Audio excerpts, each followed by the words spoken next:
Ketegangan antara Amerika Serikat dan Iran terus meningkat drastis dalam beberapa hari terakhir dan tetap menjadi salah satu isu yang paling diperhatikan di panggung internasional.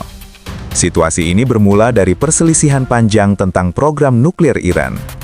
Pemerintah AS menuntut agar Iran menghentikan kegiatan yang dianggap bisa mengarah ke senjata nuklir. Sementara pihak Iran menolak tekanan tersebut dan menegaskan haknya untuk memperkaya uranium secara damai. Akibatnya, negosiasi yang berlangsung beberapa waktu lalu tidak mencapai kesepakatan akhir, dan dialog diplomatik berjalan sangat lambat. Dalam konteks itu, Amerika Serikat mengambil langkah besar di lapangan. Militer AS telah meningkatkan kehadiran pasukannya di kawasan Timur Tengah, termasuk mengerahkan kelompok kapal induk, pesawat tempur, dan sistem pertahanan udara.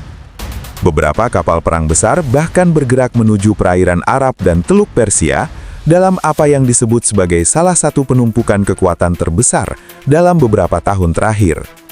Tidak hanya itu, laporan terbaru menyebutkan bahwa ratusan tentara AS dipindahkan dari pangkalan utama di Qatar dan Bahrain sebagai tindakan pencegahan, mengingat kemungkinan respons keras dari Iran jika terjadi serangan militer.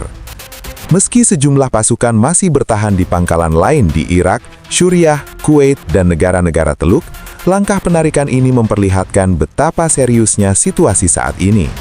Sementara itu, pemerintah Iran merespons penumpukan militer AS dengan keras.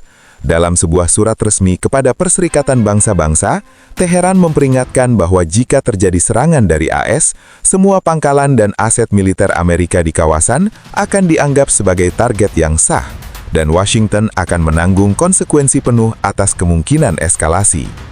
Di sisi lain, warga sipil di ibu kota Iran, Teheran, dilaporkan hidup dalam kecemasan tinggi karena kemungkinan perang. Beberapa penduduk bahkan menunjukkan rasa takut akan serangan langsung, sementara pemerintah Iran berusaha menenangkan publik dengan berbagai langkah ekonomi dan sosial, meskipun kekhawatiran tetap tinggi menjelang perayaan penting seperti Nauruz dan Ramadan. Keseluruhan situasi ini juga menarik perhatian negara-negara lain. Misalnya, Rusia telah menyerukan agar kedua pihak menahan diri dan menggunakan cara damai melalui jalur diplomasi, sambil menekankan pentingnya penyelesaian masalah secara politis. Para analis internasional memperingatkan bahwa jika ketegangan ini terus meningkat, konflik terbuka bukan lagi sekadar kemungkinan kecil.